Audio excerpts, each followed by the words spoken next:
Hello, this is a new podcast. We are very creatively calling it as Podcast Ko Kya Naam Do for now because we cannot come up with a better name.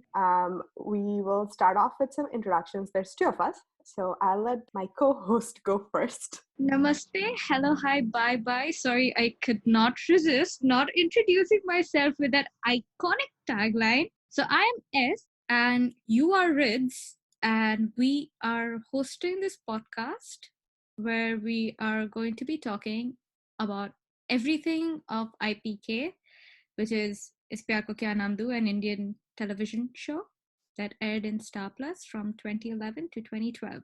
Yep, and as said, my name is Ridz. I have been a long time India Forums member. I watched the show while it was still on air. Unfortunately, my starting point for that first watch was not great. We'll get into that later. But yeah, I wrote a lot of fan fiction, probably spent too much time on the forum and talking about the show and writing about the show if my undergrad grades were any indicators. But I managed to pass, as I'm sure we'll introduce more about ourselves as we go along. But for now, my India Forums ID is Blue Mystique, and I write under the same name. So yeah, if we have met before, hi. If we haven't met before, hi. You'll get to know my craziness soon enough. And somehow I met another person equally as crazy, and we decided we wanted to do this 9 years after the show had aired. Is Craziness Ko Kya Naam Do is probably the accurate title, but we'll go with what we had first. Yeah, I mean, of course, we're just like discussing this 9 years after the show, Kyuki. That is so classic me, because when IPK released, I was a kid and I'm like, I'm not interested in two handsome people staring at each other forever and ever and ever. And I was a complete fangirl of Ridzi because she wrote some amazing fics. She doesn't believe this, Rene do yaar. She has a manufacturing defect, as Kushi lovingly terms it, takniki kharabi. So I was a huge fan of, I still am actually a huge fan of her writing. It was only before she met me. She met me and then she was like, yeah, no, I don't want to do anything with her. Shut up. No, I am still a big fan of the way Ridz writes. And some wonderful Anon writes me a message of, have you seen Blue Mystique OS? Because next thing I know, Ridz sends me a message. Hey, I'm here. Oh my god. So I have been a fan of Ridz works for like 6 years. So you can understand the shock I got when Ridz messaged me and she's like, hey, I'm here. And I'm like, oh my god, I am losing my shit. So that's thanks to that one Anon, which is very funny because in the context of all of this, I consider myself to be cushy. Not at all for the reason that some Arnav Singh Raizada would step into my life, but for all the Pagalpanti that you all will notice in the future. And Ridz is very much Lavanya because, I mean, hot person, great makeup skills, will probably end up with NK, so that's Ridz for you. So if you remember the show, if not, what are you doing here? Kushi and Lavanya, they become friends because of Lakshmi, the goat that Lavanya calls as mutton. And the most hilarious part of all of this is that the Anon who Miladi is Jodi of this friendship calls herself as mutton. So, Devi Maya coincidences. Yep. So everything she just said is a lie. No. I'm okay at makeup. I'm not that hot. And what else? I do want to end up with NK. That part's true. Because as you will notice as we go along, if I was cushy in this situation, Arnav would not have made it out of Lucknow alive. So I think for everyone's sake, it's better that I be paired up with NK and not Arnav. All right, now that that's done, I'm going to get a bit into the structure of the podcast. Both of us are big planners, so we kind of planned out how we want this to go. But having said that, if there's tweaks, it's just the two of us, so we're going to make it up as we go along anyway. But for now, the plan is to do an episode per track.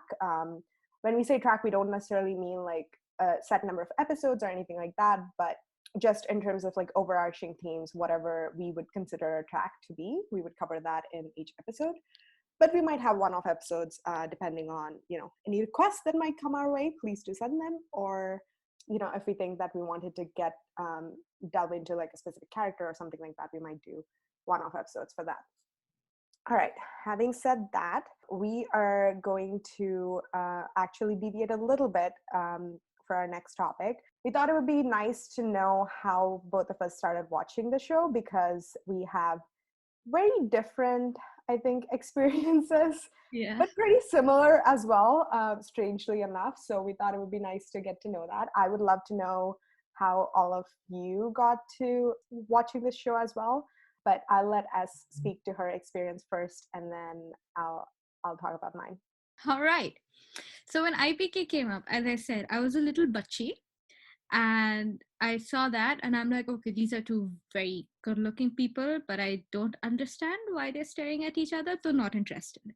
And then flash forward, I'm in college and I was like, should I see? Should I not see? I've said the story so many times that I'm forgetting it when I have to actually retell it.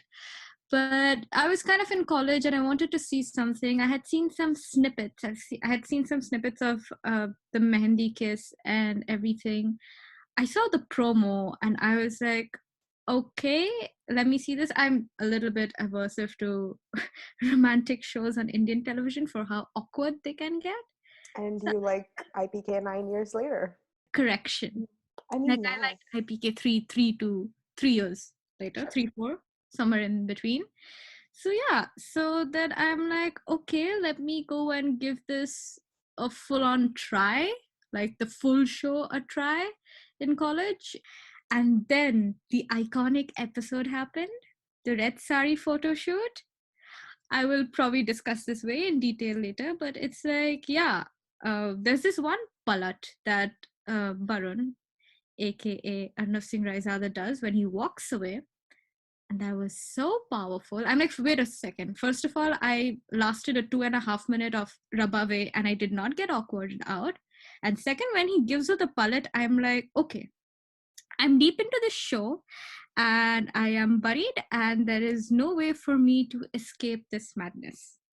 So basically, in short, I watched it in college and I haven't stopped watching since. Tum batao. Right. I would also like to add, when S told me this story the first time, she said he turned and she fell out of a chair, which I did not want to be excluded from this podcast. Oh my God. Yeah, I mean, if you share anything with us, I'm just gonna put it out there, put a disclaimer out there that I will call you out on what you said, like S just experienced now. All right, so my introduction to the show, I'd say it happened in a very me fashion.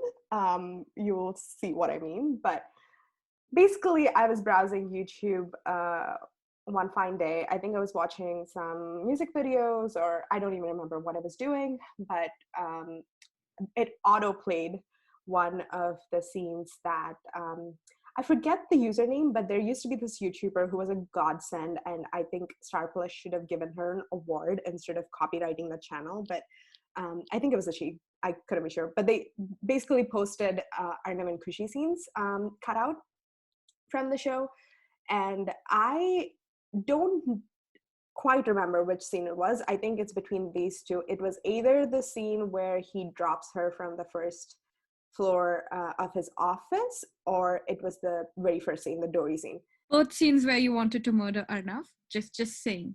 Yeah, that is one thing that those scenes had in common. But I remember watching that scene and thinking, well, Indian TV has not changed. I want to murder the protagonist. I assumed he was the protagonist. I was just like, this asshole. I'm sorry for swearing. There's probably going to be a lot of swearing in this as well. So just another disclaimer. But yeah, I just basically remember thinking, this asshole, like, I hope he falls on a knife at some point in the show and dies, yada, yada, yada. Closed out the browser, fumed for a little bit, forgot about it. And then, because of YouTube's wonderful recommendation algorithm, a week later, I was doing something else, and the Diwali scene pops up. it doesn't pop up. It doesn't autoplay. What happens is that it shows up on my list of recommended next to watch things, and it's just that screenshot of their faces, that iconic moment when they're about to kiss. And I just remember thinking, this is an Indian TV show. That is a very hot scene, I suppose, like for lack of better word. And curiosity got the better of me, and I opened it, and I ended up watching the whole scene. I mean, I will talk about it a lot more when we discuss the Diwali episode, but just the level of innuendos in that scene truly attracted me to the show, I must say. And there was just something about the chemistry between the two that I couldn't like stop thinking about.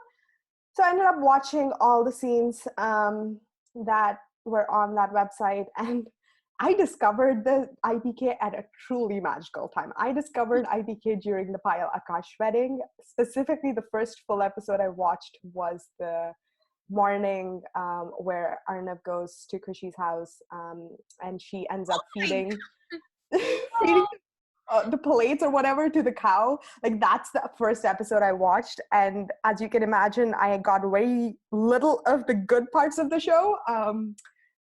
Yeah, that's basically my journey to it. I'm sure we'll get into it a lot more as we go through the tracks and what we watched, what we didn't watch, and all of that fun stuff.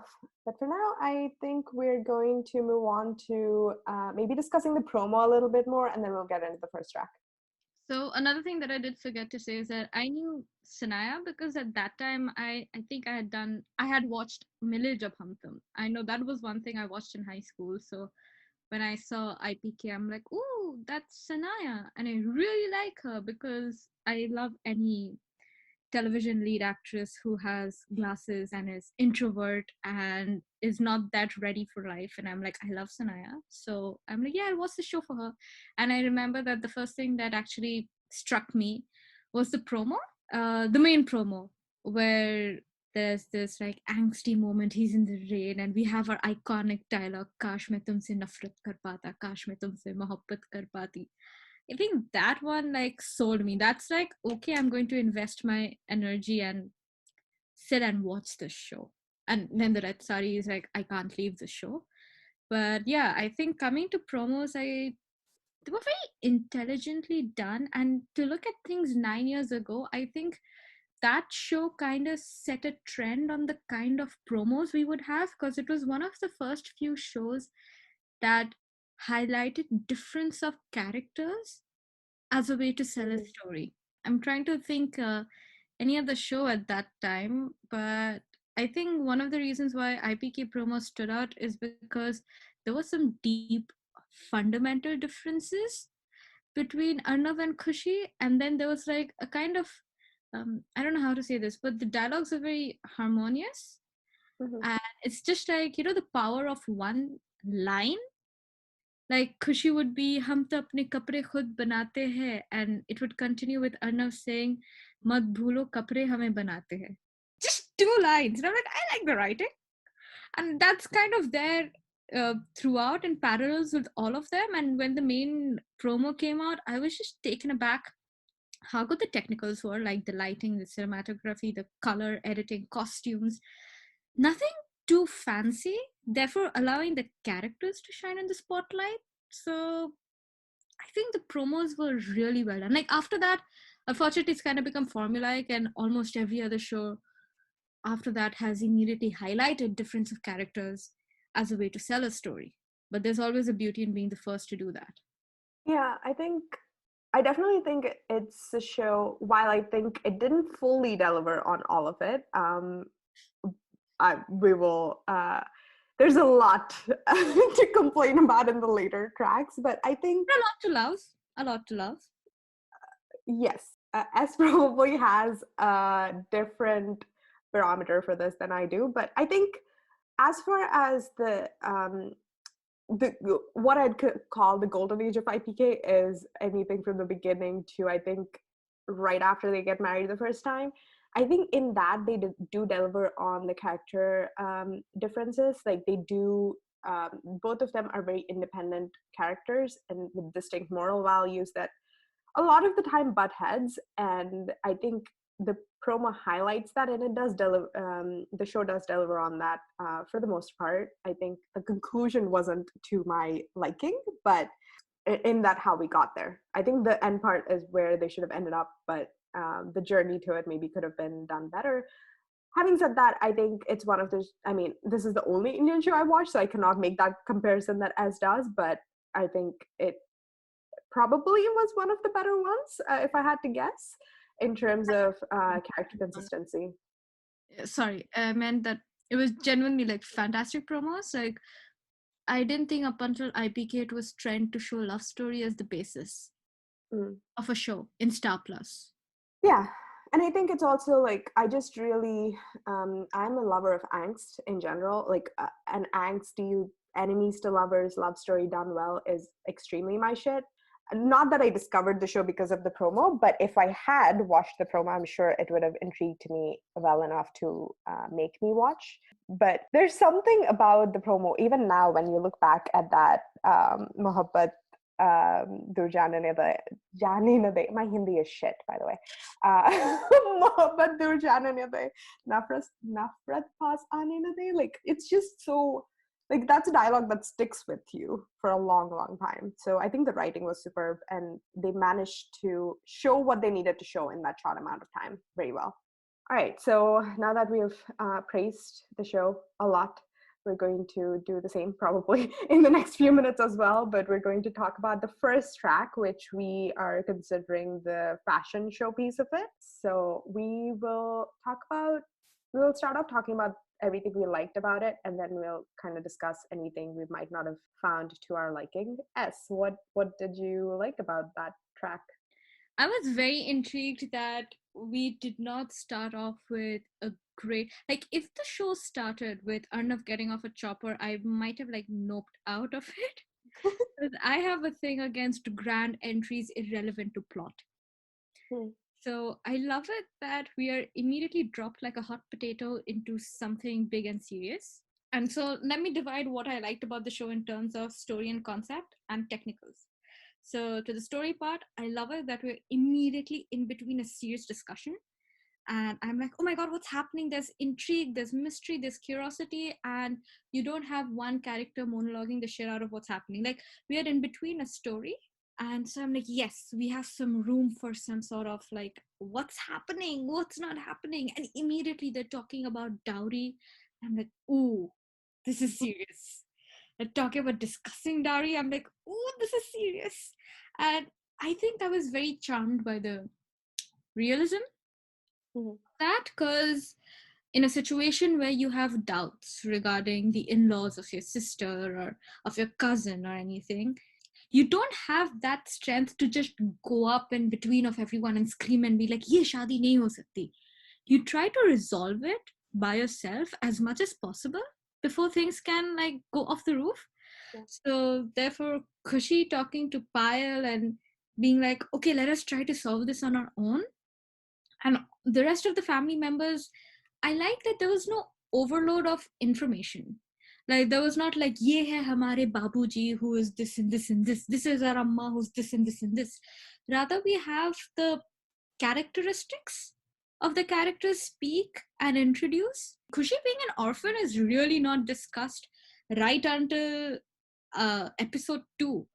And I found that very interesting because it's revealed at a moment where people would actually like talk about it when they have to curse someone about something. So if there's anything I liked about the beginning is that there is no overload of information. We get to know about it through snippets, and we get to know that this is a fated love story, not because there is some narration or voiceover or some dramatic edits, but it's just that the simple boy asking Khushi that if you're a princess, where's your prince? And it cuts off to a helicopter in the sky. That has happened so many times over me. Like, I'm staring at that scene has ruined me because every time I look at a helicopter passing over my head, I'm like, oh, mera pyar. And then I'm like, oh shit, no, that's like an emergency. Someone's dying, and that's a medical chopper. But every time a helicopter flies over S's house, I'm like, there's your Arnav coming to, I don't know, like pull your dory, I suppose, if we go by the show. But at that point, I would go kill him. So there would be no IPK. But yeah, So it happens quite a bit to us. I have yet to see a helicopter. I don't know what that means for my love life. I suppose we'll find out. Well, you're getting an NK, right? And he does not arrive. You have to watch out for noisy suitcases. Like, that's when NK arrives. Like, both the brothers make noise. But yeah, so I mean, when that happened, I was like, oh, cool. That's a very subtle way of showing that there's going to be some fated thing in this love story. That's Yeah. not going to be like, it would be silly, but it's also coincidental that, oh, a helicopter just flies on the same time. And we get a great intro of Arnav and everything. And basically, and the things that happen in the show for the first episode are things that really happen. Like when Kushi gate crashes the fashion show, this has happened so many times. If you just search for like Chanel or Gucci or a New York Fashion Week crashes, you would get so many people who crash fashion shows because they want to make a statement or they want to sabotage something. It happens, and I'm like, oh wow, interesting. They're putting like real life events in this. And now I'll shift to the technical side of it. Is that I love the background scoring. A part of me was a bit nervous because when Kushi went onto the ramp and we've seen her being wobbly with the heels and everything, I'm like, okay, all right, she's going to fall up in his arms. But if Rabbawe started over there, I would have like hard exit from the show because I'm like, it does not look. It's not a Rabbawe moment. But I think one of the things that the show achieves from its very first episode is that great cinematography, great editing, great costuming, and great like soundtrack. Because Kushi's clothes look cheap compared to what Arnav is wearing. Like her gotas, we can see the little like what do you call it, filaments or fragments of the gold or the sparkly thing coming out. Her makeup is so simple. I love that. Like, you can see that she's just dusted some eyeshadow over her kajal. Like there's no like nuanced makeup. It's like, no, it's like Didi's shadi, so yeah, that's how I look. And overall look of the show was great, and she fell into his arms. And I love it that the camera allows Sanaya and Barun to act, because you understand that there is a certain sense of attraction, but it's not through any soundtrack. The soundtrack is like dramatic as shit because yeah, something dramatic happened. Like someone like just crashed your fashion show. So, but we understand that there's some sort of interest that both of the characters manage to have towards the other person, because there's this one shot I'm a complete divani of, is when Arnav looks at Kushi in his arms and he just quietly like tracks down her face. We get to see it with his eyes, that he scans her face and he looks up back into her eyes, and Kushi realizes what he's been looking, and then she like just leaves his collar, and I'm like, that is so good. They allow silence to speak. The dialogues are efficient. There is no overload of information. You get to know he's single because the press asks him for that. You get to know that he has some connection with Lucknow because from the press. You get to know his chacha was one heck of a man who deserved everything bad that came his way. Only by the dialogues that's happening, there is no exposition. So I think Right. that's what I liked. What did you like about this? Uh, I'll start off with something that's probably not at the top of people's list, but I just finished my MBA, and Arnav fits the mold of someone who, what do we want to call it? Like someone who just like graduated probably a little while ago, and managed to build something. That he has a cockiness about him that is displayed very well in the first shot. I think just when you see his face and he removes his like sunglasses, there's a quiet confidence in him that is very well portrayed without saying anything. And then you get the scene of him talking to his cha-cha. I really like the moment of realization that happens when he's like, oh shit, this is karma coming back. There's bits and pieces of the first episode that I found to be really great. I mean, I don't know if I started watching the show from the first episode that I would have stuck to it, but there are pieces to it that might have intrigued me. Specifically, I think Kushi's character being a go-getter. Like you see when the dowry conversation is happening, it could have been easy enough for them to portray Kushi as the younger sister, being worried and stressed out, but not really trying to do anything because it's not her place to do it, because she trusts her babuji. I think that piece of it was covered well enough. We know that, she trusts in her babuji, but they kind of show her as someone who takes on responsibility, who, will fight for her family, will put herself out there to resolve a situation. And I think that's a piece of her that really, really intrigued me. And then the fact that Arnav has some reasoning behind his behavior. Like you get that there's been trauma in the past. They don't really say much. They don't really give you a lot of information.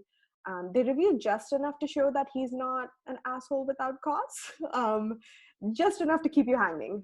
I think the conversation with Anjali as well helps in the sense that this is like, maybe if the fashion show had happened anywhere else, if it had meant anything less, he might not have reacted the way he did to Kushi gate crashing. I think that's conveyed without having to explicitly say it, which is really well done. And the technical pieces that S was mentioning as well, I think if they had edited it like they had edited, I don't know, Tanhaiya or IPK3, I would have like gotten a headache in 2 minutes and stopped watching. I cannot do the, what are those edits called? Just like, flash edits, chum, chum, chum, chum. I don't understand how people don't have seizures when they watch it. Like every day for half an hour or an hour, like I cannot imagine putting my eyes through that. I really appreciate that they hold on their face. I think it would have been a disservice to both Byrne and Sanaya because they're such great actors who convey a lot through their eyes and their face. If they had done the flash edits, you'd have missed out on a lot of those nuances that they managed to portray in their characters.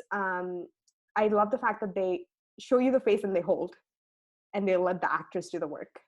That's probably one of my favorite parts that they do. I think that's one thing that they continue to keep consistent throughout the show, which I appreciate. And then I really like the fact that you don't start off the show with like a insta love. Like there's instant something. You get that there's an instant something. It might be like an intrigue. It might be the fact that like Arnav looks at Kushi and feels like maybe lust. I don't know. They didn't give you enough information for you to know what it is. Just the fact that he like, there's a little bit of like, oh, interesting. And that's it. There wasn't like, music playing in the background. Nothing fell on them. Like there were no flowers falling on them or whatever the ridiculous things that they do usually are. But it's just like oh, interesting. And when I watched that episode, that's how I felt. Oh, interesting. And, you're allowed to build on that. I think that's how most people meet other people. It's not oh, I saw you and I fell in love. Now marry me in like 2 minutes. So I appreciate that they kept that bit realistic. And I like that they show it from Arnav's perspective because you understand that he knows the feeling of, I don't know, lust a little bit better maybe because she understands that there's something, but she's maybe more of a novice. And you do get that difference between the two, which is very well done. So this is obviously, I could be throwing my bias into this, but I think you're right. Arnav probably understands what it is, and Kushi understands there is something. Mm-hmm. And I mean, because I always understand that Kushi is a bit taken by when she sees his face. Like obviously there's fear and there's everything, but her immediate reaction is like, no, put me down. Like she's in that moment with him, and she stares at him, and unless he does a full like, he checks her whole face out, like that's when she understands. Like her eyes go rapidly from his eyes to his lips to his eyes, and she's like, leave me. And then she's like, leave me. And then Arnav is like, oh, get out. I mean, it's hilarious when I put it like that, but I think a lot of what he said is right, that like nowadays we have a lot of characters who's shown to be negative without a cause, and he seems to be like the minute you look at him you're like, oh my god, he's so arrogant, what the hell is wrong with him. They allow the dialogues to play off how different Arnav and Kushi are. I love the editing, I love the editor, like oh my god, my true mentor. So they love the dialogues for everything to switch how different they are. Yeah. Something that reminds me of another point that I wanted to kind of highlight is the promos highlighted how different they were. I think that's how like they pull you in. But if you watch the show from individual perspectives, like removing the equation of Arnav and Kushi on the same screen together, if you watch the characters separately, you also understand how similar they are. I think I find it really interesting that for all that they highlighted in the promo, the first episode, they show that the characters are similar in fundamental ways. Like they care about their family. They are both doers. Like they will get shit done. And they're very protective. They're also like, I think the fact that they bring up like, you know, sisters' broken marriage, and that's a thing that eventually ties them together in a weird way. Like they have shared similar pasts, like all of this you don't know in the first episode, but you can see that there are certain similarities between them. It's not all differences. Yeah, there are a lot of things that I liked in the first show because Arnav goes, Arnav intimidates her. There is, I loved, again, I want like an internship under these people because the background score, it means so much. If they put any sort of rub away when Arnav like tears her Dori or anything like that, Yeah. like the whole moment is filled with tension. Like Arnav and Kushi, they have a certain interest towards each other, but that's quickly tempered by the fact that there's a huge amount of animosity towards Mm-hmm. each other that's held on throughout the fashion show and everything. He does cross a line, and it was necessary that he crosses a line. Like him crossing a line was him crossing a line for his character. It was not like Arnav Mm-hmm. is like that. Yeah. And they tread a very thin line. Like Arnav was not interested in looking at Kushi's newly exposed back by tearing off her dori, or he did not continue the dialogue with like मैं ये भी कर सकता हूँ. Like it's not like, I don't know how to exactly term this, but Arnav was not proud of the fact that he did that. Mm-hmm. Like he wants to frighten her. Definitely he does. And then he pulls her dori, and I'm like, Arnav, thappar khayega tu. And but then he does not go forward with it. Now, I'm not saying that anyone who does not go forward with their threat is a better man. But I'm just like, it is important that he did not go forward with it. Yeah, I think maybe let me put it this way. Maybe this will help make your point for you. It's that they balance like how much an anti-hero could do and still be that hero well in this show. I think every show following this show kind of takes and runs with the fact that, oh, this is like a dark character who does questionable stuff, and leaves behind the part where he feels like he's tortured by that memory for a long time. Like he remembers that memory as not a good thing for a while after. I think you and I and most people fell in love with the side of Arnav that, maybe fell in love is a strong word for me. I know it's not for you, but maybe maybe the side of him that we appreciated being shown is that this is a character that had suffered trauma, and the healing of it lies in the fact that he isn't as tortured. Like he doesn't project his own issues as much anymore. Like that's the growth part of it. But I feel like a lot of shows post this pickup on the darkness of the character, not necessarily that he overcame that part. And that's what we love, like the growth of it, not how he was. But yeah, I think that's a fair enough point. I know like there's been some.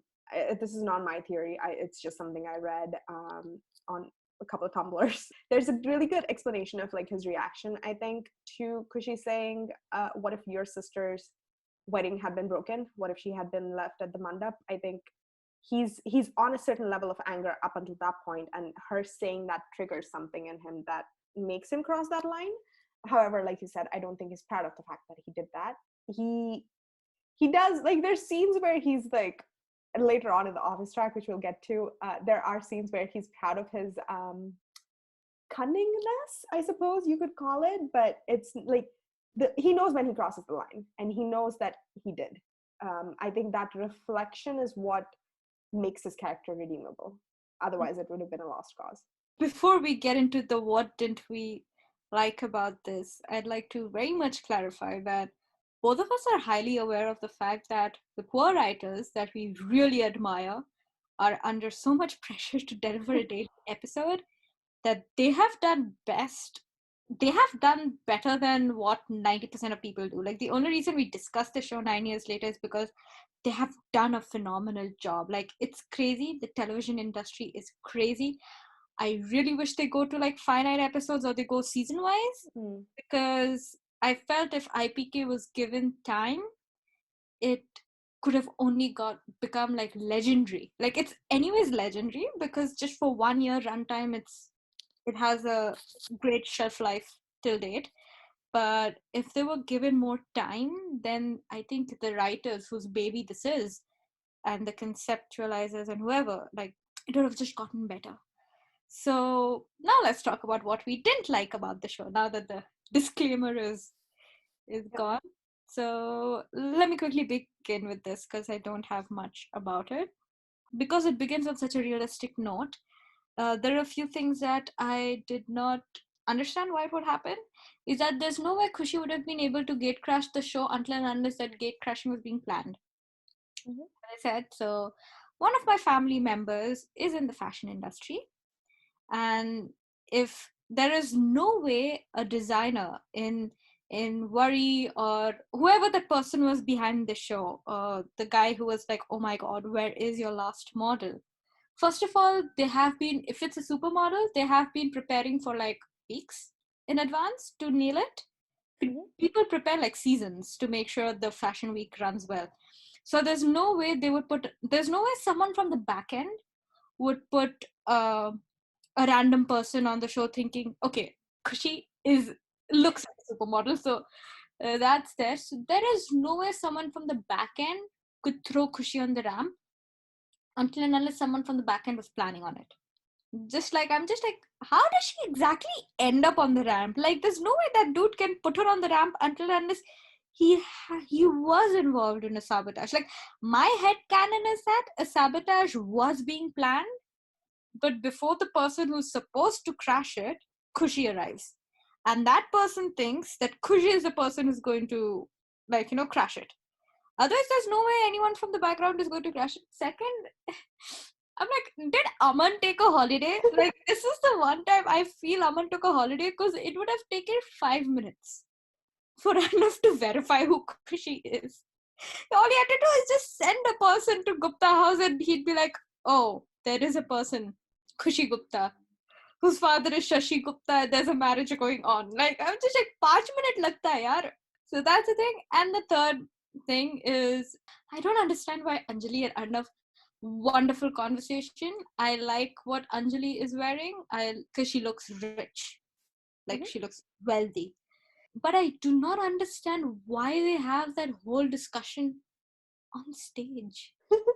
No, like, the media will have their like super powerful microphones on to be like, what the hell are they talking about? And there'll be so many zoom ins to make sure like they grasp what Arnav is talking to Anjali about.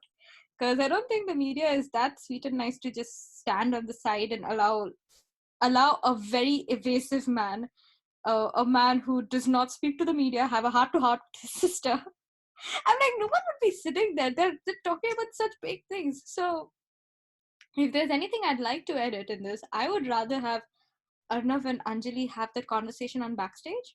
But Arnav is ready to go. And when Anjali asks him a difficult question, he just chooses to ignore her and get on stage. And therefore, Anjali has no other option but being like, Chote, you just avoided what we are talking about.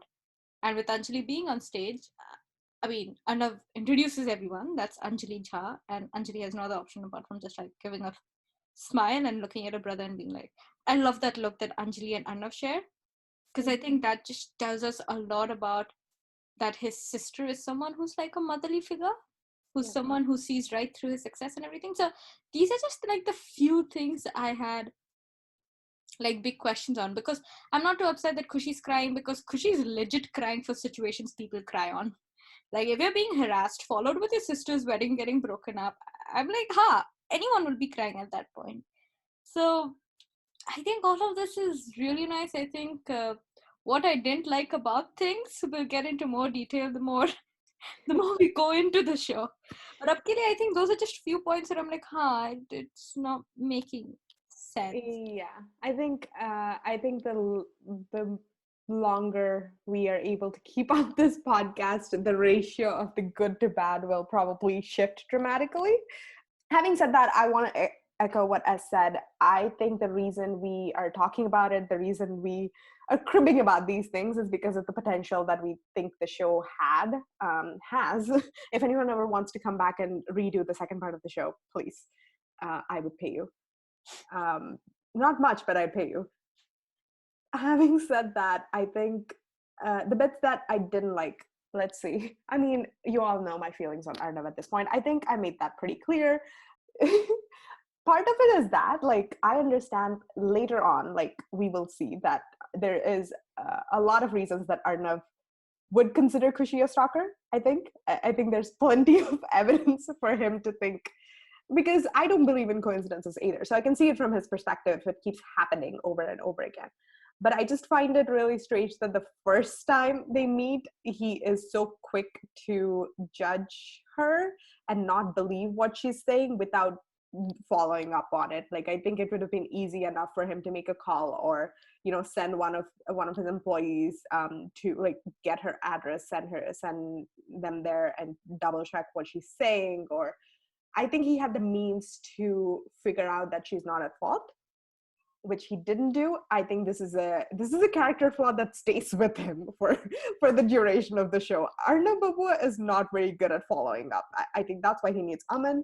I hope Aman gets paid good money to do that job. But I agree with As's theory that Aman was on vacation when this shit hit the fan, because I don't think he would have allowed it to happen if he was around. I think that's my biggest gripe with that, actually. Like, the rest of it, I am not as knowledgeable about the fashion industry as might be. So I don't know. I just figure, like, they looked at Sanaya / Kushi and they were like, who else could possibly be a showstopper? This girl must be it. Which is why when she gets pushed onto the stage and someone is like, this girl doesn't look like a model, I was personally offended. But yeah, so I think Arnav's behavior, like, great. So this is my biggest, like, dilemma, or my biggest struggle with myself about loving this show, is that there's certain actions that Arnav takes and there's certain characteristics that he has in the beginning parts of the show where I'm like, I love you despite this, not because of it. And that first scene is definitely a major part of it. And I don't feel like we had a satisfactory enough revisit to that scene. Like, Arnav is tortured by it for a while, and I think Kushi remembers it as well, but I just needed, like, a circle back to that scene where they discover that that's what kickstarted everything that happens in their life, which they don't quite do. Yes, the only time, to be the devil's advocate, of course, why am I there on this? That's the only reason I am on this podcast. But I think when Payal tells Arnav about the fact that, do you know why my first marriage was broken? And all that happened, we realized few things. One is that Arnav never followed up, just like you said. Bitwa has a very bad habit of following up. How is he running an empire if he's not doing cross checks? He's not. Aman is. Yeah, so Bitwa did not follow up. And second thing is that we genuinely see Arnav regretting, because he tells Akash to go home and he'll follow him, and then he's outside in his car and he has this contemplative moment where he's like, why did I not believe everything that Kushi told me that night? And he bangs his fist against his car, and then he goes to apologize. Like, that's what prompts him to go and apologize to Payal after everything is done. And he's like, I'm sorry, and it was not Kushi's fault what happened that night. I think one of the reasons why this thing kind of bugs me is that I love it because it's a solid ground for their animosity. Like, you can only be upset on a person for that long period of time when you've done something shitty. Like, anything less than this, and it would have felt that they are being upset because enemies to lovers track, versus them having actual grounds for being upset. So it really works here. I think the reason why it bugs me off is a lot of perception that Arnav has towards Kushi, that she can do anything for money. Because it's not a perception that extends to any of her family members. It's only Kushi. So that she's money hungry, she can do anything for money, she would do anything to settle with a rich guy and things like that. These are perceptions that last for a really long time. So much so, like, even in the Diwali argument near the end of the show, Anup tells her that, oh, you don't have the talent in our brains to anything. So, like, all of that originated somewhere, right?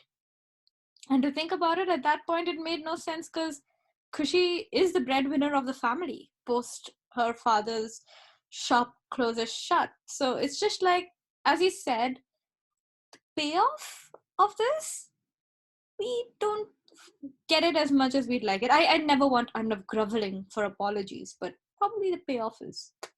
Yeah, I didn't need, I wouldn't even have minded if it was a quiet realization. It didn't need to be a conversation. It didn't need to be a big moment between the two. I just needed, maybe Diwali would have been like a very good entry into this, where he realizes that, he held on to this belief of Kushi, or maybe he didn't feel it. Maybe it wasn't a belief. Maybe it was just something he was saying.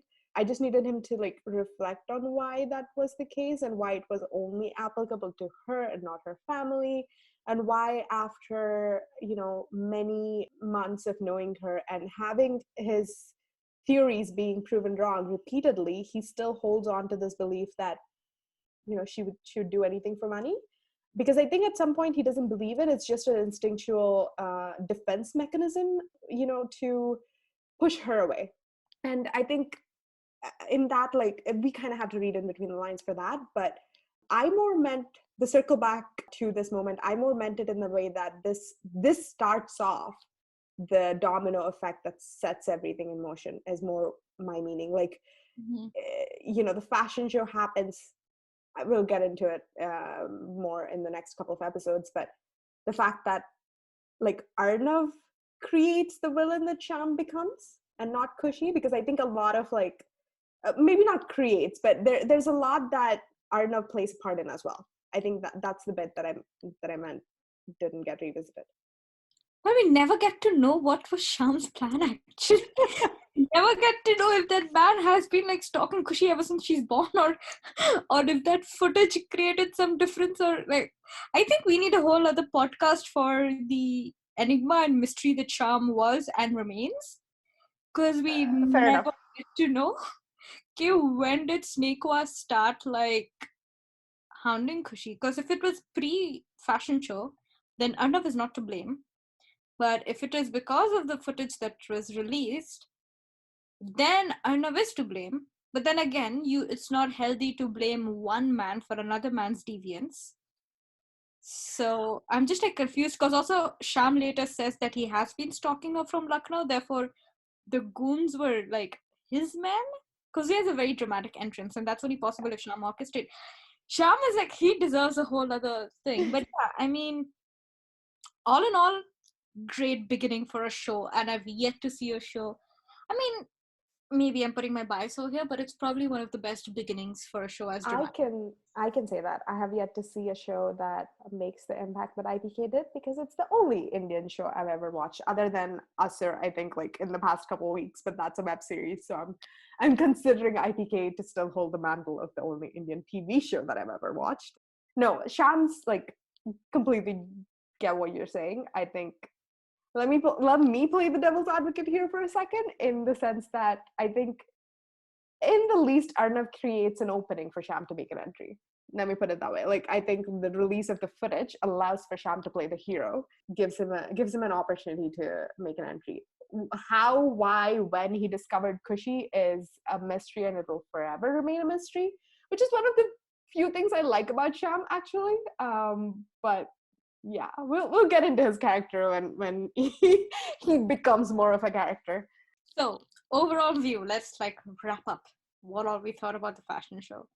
For me, great opening, bomb, like it's the bomb. It's the way to begin a show. There is so little exposition, only dialogues, only plot points, only a story. There is so much to unpack. There is so much to unpack. You're invested in the show because you have 5 million questions. Because you're like, why did Arnav come to Lucknow? What happened in Sheesh Mahal? Why does Kushi have a tension with her family? What's with Buaji not liking Kushi? Because that's kind of put in the beginning, that Mhm. it's very cleverly shown that there's some sort of distance Kushi shares with her family. Yeah. What's happening? What will be the impact in Payal's life? How will Kushi survive this? There's like 5 million things thrown at you. There's not just like one thing. So, there is so much more. I always loved it that Arnav's grand entry had to do with the fact that he's a grand person. Like, he is a big person. Kushi's entry is kind of simple in that way. Because I think even the makers of the show said that Sanaya did not have a great entry like ASR with like high angle, low angle, and like dramatic, like electric background score and everything. She just had to turn up on the screen, and she like grabbed people's attention through that. Like, her impact is as powerful as ASR's. And I loved it that the most dramatic point of the show, which is of this episode, which is ASR's entry, has to do because he is the Arnav Singh Raizada and not because he is the male lead of the show. Yep. So I'm like, yeah, I like this. You put drama, put in connection with the plot. So I think that's a perfect. It's a perfect opening for a television show. Yeah, I don't know if it's a perfect opening for a television show because I have nothing to compare it with, but it's a perfect opening for me. It like if I had watched this episode, maybe I might not have tuned back in because of Arnav's character. Having said that, I think it provides enough intrigue that it might have caught my attention anyway. Because I cannot let a question rest. That is my fatal flaw. So I think, like as said, there's enough in this episode left open that you would want to tune back in for the next few episodes at least. And I think they managed to carry that intrigue through for a considerable amount of time. So I think they did really well in that aspect. And yeah, as you could probably tell by the fact that we spoke about what we liked for so long and what we didn't like for a fraction of that amount of time, this is definitely an episode that's well loved. And yeah, I wish I could say the same about every track, but I don't want to end this episode on a bad note. But no, definitely love it. I think regardless of the fact of what the characters did, I think Sanaya and Byrne's acting would have captured my interest enough in the couple of frames that they were together. Even when they weren't speaking. So yeah, that's been our first episode. We are hopefully going to have a second episode. Schedules, need to align, but we're hoping to maybe have an episode each week, if not sooner. And in the next episode, we're going to be covering the fallout from the fashion show, the family's reactions, and every Pyle's wedding being broken and all of that. So yeah, tune in hopefully next week for the second episode. This is Ridz, and this is S, and we're going to log off for now. Bye. Bye.